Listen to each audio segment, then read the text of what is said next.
Então, nós temos uma prática de saúde, do ponto de vista profissional, que oferece uma visão, muitas vezes, fragmentada do indivíduo. No entanto, não é diferente com os pacientes. A maioria dos pacientes que vêm ao consultório médico também tem uma visão profundamente fragmentada de si mesmo. Também não vem pedindo uma medicina de atenção integral, embora necessite dela. Ou às vezes vem pedindo-a, necessitando-a, querendo-a, mas levando o convite equivocado para a festa que quer ter. Ou seja, vai ao consultório médico, quer ser atendido integralmente, quer ser ouvido, quer ser escutado, quer ser percebido, quer ser sentido, e chega lá e diz, eu quero uma pílula para a minha enxaqueca. Não é? Ou seja, eu vou vestido para uma festa de arromba e peço apenas o brigadeirinho da festa. Né? Só o detalhe. A maioria dos doentes que procura consultórios médicos, hospitais, centros espíritas para tratamento espiritual ou qualquer outro local não quer cura. Quer somente anestesia. Quer só paliar. Quer só se ver livre do sinal e do sintoma. E é justo. Se ver livre do sofrimento, se ver livre daquilo que o afeta, é parte do processo de cura, mas não é cura.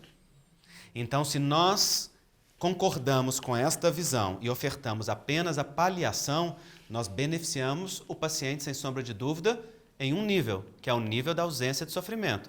No entanto, precisamos ter claro que aquilo ali não é um movimento de cura mais plena. E às vezes é só isso mesmo que é possível. Às vezes é só isso que nós temos para oferecer naquele momento, dependendo do tipo de serviço que é ofertado, dependendo, como por exemplo, numa urgência, numa emergência, em alguma outra coisa. E às vezes é só aquilo que o paciente está demandando. Às vezes ele não dá conta mesmo de passar daquele nível. Por isso que esta dinâmica da relação médico-paciente, profissional de saúde-paciente, né? Claro que eu vou falar mais de médico aqui, porque eu puxo a brasa para a minha sardinha, que é a minha experiência pessoal, mas na verdade estou falando de qualquer processo terapêutico em saúde. Esta relação profissional-paciente, ela é uma relação. Ou seja, ela depende de um, ela depende de outro e ela depende da capacidade de interação que nós estabelecemos.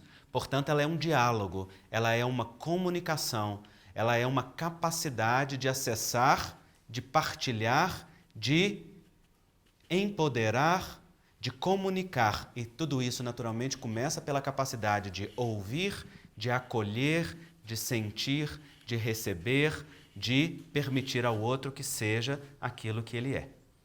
Então, se nós falamos de consultas médicas que duram 5 minutos, não é? Se nós falamos de consultórios em que o paciente não tem nem cadeira para sentar, é atendido em pé, como nós já vimos em alguns lugares, se nós falamos de espaços onde o paciente não tem voz, onde não pode falar, se nós falamos de atenções à saúde, onde a família não é escutada, onde a realidade social não é vista, então, naturalmente, esse cuidado de saúde vai ficar fragmentado, não é? Vai ficar empobrecido dentro das possibilidades ali daquilo que poderia.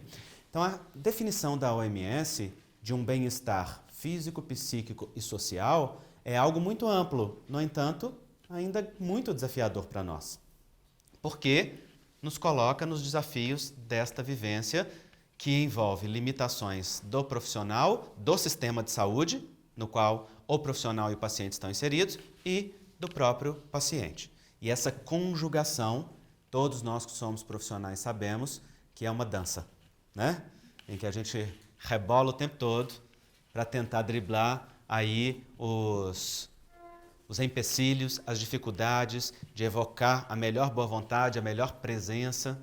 E se levamos em consideração, então, que o profissional é um ser humano, tão doente quanto aquele que ele trata, tão necessitado quanto aquele que ele recebe, que muitas vezes vai atender, né, colocando o seu sofrimento no bolso para poder cuidar do sofrimento do outro, então nós temos uma dificuldade ainda maior, porque esta visão idealizada de que o médico, de que a enfermeira, o enfermeiro, o fisioterapeuta são pessoas que não têm problema e estão ali de boa vontade porque o sacerdócio da vida daquela pessoa é servir, isso daí é lindo, só no livro, não é? Porque no dia a dia prático é um ser humano lutando com as suas próprias dificuldades, com seus próprios vazios, evocando o seu melhor amor e a sua melhor presença para fazer aquilo que escolheu e que elegeu e que gosta, mas que encontra as mesmas dificuldades que qualquer outro ser humano. Então nós temos uma equação que é difícil. E nisso nós vemos que todos são heróicos. São heróicos os profissionais que lidam com as suas próprias limitações para dar conta de ofertar, alguns mais, outros menos, isso é muito individual. São heróicos os pacientes, que têm a paciência, que enfrentam as limitações deles mesmos e do próprio sistema para poder ter acesso àquela atenção. São heróicos pacientes e profissionais que enfrentam o próprio sistema, seja para lidar com as características ou para dar conta de mover-se nele. E aí nós temos uma situação, que é aquela que nós nos encontramos, não é? Me lembrei aqui agora de uma frase de Emmanuel, ou de André Luiz. De quem é essa frase? Essa frase é de Emmanuel, eu acho. E ela diz que a medicina do futuro será eminentemente espiritual. E aí ele diz assim: posição difícil de ser alcançada na atualidade devido à febre do ouro que envolve as atenções em saúde. Não é? Nós estamos num sistema que é mercantilista. Nós estamos num movimento em que todos estão envolvidos com dinheiro, com necessidades, né? E que isso traz naturalmente as limitações. E por que eu ressalto estas questões que já são conhecidas de todos vocês? Para que nós percebamos cada vez mais aquilo que o ideal médico espírita nos diz e nos convida, que é a estar na maior e mais profunda conexão com o nosso propósito de vida, com o sentido de estar naquela profissão na qual nós estamos envolvidos, ofertando o melhor que seja possível, com consciência daquilo que seja necessário estimular naquele que conosco convive. E isso é importante porque se nós falamos que cura é um processo de ampliação de consciência, nós profissionais de saúde precisamos olhar com muita profundidade para um padrão muito frequente entre nós, mas particularmente frequente entre os médicos, que é o ideal de salvação. A grande maioria dos profissionais médicos tem um movimento na alma de salvar o outro. E este salvar o outro, em boa parte, é entendido como um movimento paternalista, em que o poder é conferido ao profissional, a responsabilidade também, e que é feito o que é necessário para salvar o outro. Isso é prático quando nós falamos, claro, das atenções à vida, nas emergências e nos cuidados que salvam vidas diretamente, né? E não é disso que nós estamos falando. Eu estou falando de movimentos da alma profundos e que estão em todas as consultas nossas, que levam a gente muitas vezes a fazer mais do que o necessário por aquele paciente, a ocupar o lugar que é do paciente, a assumir responsabilidades que é do paciente, a não enfrentar os desafios de empoderar o paciente para responsabilizar-se por si mesmo.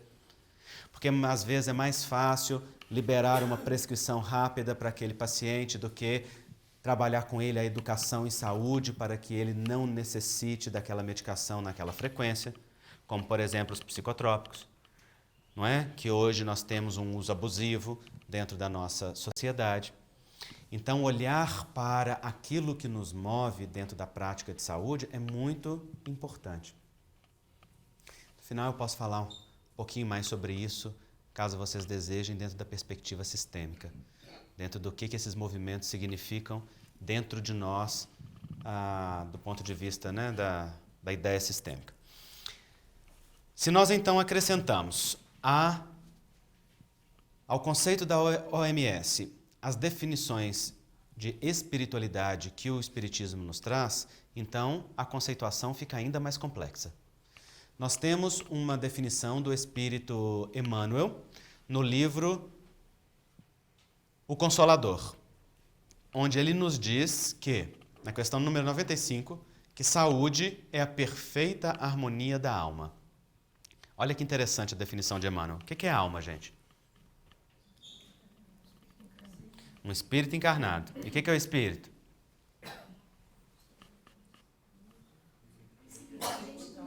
Princípio inteligente do universo. Derivado da inteligência suprema, causa primária de todas as coisas. Então, alma é uma palavra de uma definição filosófica muito ampla. Kardec se ocupou dela na introdução de O Livro dos Espíritos e vai informar que, para o Espiritismo, o conceito alma significa o espírito imortal encarnado.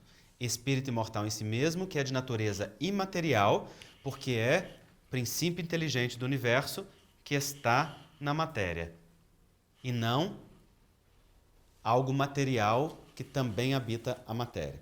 Nós, portanto, não somos corpos que temos espíritos.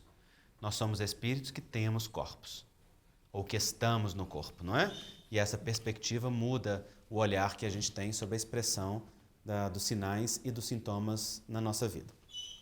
Bom, se esse é o conceito, se saúde é a perfeita harmonia da alma, Emmanuel também concorda com a definição da Organização Mundial de Saúde quando não coloca a atenção nas questões biológicas e foca naquilo que é a expressão do espírito.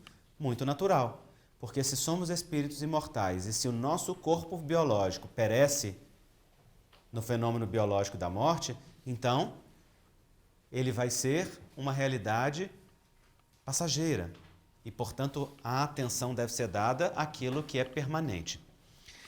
No entanto, essa atenção permanente requer que a gente conheça o modelo personalista espírita, como que o espiritismo concebe o ser humano. Explicam-nos os espíritos que nós fomos criados enquanto espíritos simples e ignorantes, como princípios espirituais.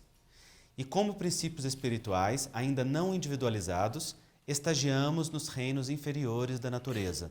Reino mineral, reino vegetal, reino animal e racional, até chegar nos mundos transitórios e o reino hominal no qual nós nos encontramos. Leon Denis sintetiza este processo evolutivo no livro do Problema do Ser, do Destino e da Dor, dizendo que o homem dorme no vegetal, sonha no animal e desperta no homem. Outros autores ampliaram um pouquinho para dizer que dorme no mineral, agita-se no vegetal, sonha no animal para despertar no homem e sublimar-se no anjo. E este é um movimento evolutivo no qual nós estamos. E o anjo seria, na verdade, o humano divinizado, ou a plena acepção da nossa natureza divina na nossa experiência humana. É o caminho para o qual nós estamos rumando e já estamos quase chegando lá. Gente, só mais uma questão de 2 a 3 bilhões de anos. Mas o que são os bilhões de anos para o espírito? Não é? É um sopro na eternidade.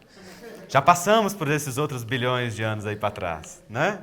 Não estamos no início, mas tampouco estamos perto daquilo que conhecemos como sendo a meta. E na hora que chegarmos na meta, outra meta, vamos dobrar a meta. Quando chegar na meta, nós vamos descobrir que existe ainda uma realidade muito mais ampla, muito mais profunda, que não nos era capaz de perceber nos 3 sentidos nos quais nós nos locomovemos, né? Nas 3 dimensões. Então, o princípio espiritual, ele estagia nos reinos inferiores, aonde vai desenvolvendo os processos que hoje estão automatizados em nós, como, por exemplo, nosso corpo espiritual, e vai, aos poucos, despertando a consciência de si e o processo de individualização, que começa nos animais irracionais e vai completar-se no reino nominal no qual nós nos encontramos. A partir daí, então, a consciência de si, a liberdade relativa. Mas não pensem que essa liberdade relativa ela é automática, ela é inteira e nem é intensa. Não, é como a liberdade de uma criança. À medida que a criança vai crescendo, ela vai passando a ter direito de fazer escolhas. Não é? Pouco a pouco. De acordo com o quê? De acordo com o grau de maturidade dela, o grau de consciência e a sua própria liberdade. O mesmo acontece com o espírito. Ao adquirir a consciência de si no reino nominal, ainda estamos inicialmente guiados e comandados pelos instintos, as pulsões primárias da inteligência rudimentar que nos habita. E vamos conduzidos por esses movimentos automáticos e naturais, que na verdade são a lei de Deus em nós, mas ainda na expressão da animalidade, para despertar pouco a pouco as potencialidades que o próprio processo evolutivo vai nos ofertando. E assim, aos poucos, vamos galgando as etapas do crescimento evolutivo. Isso está muito bem marcado no nosso desenvolvimento biológico, que faz uma correlação direta com o nosso desenvolvimento espiritual.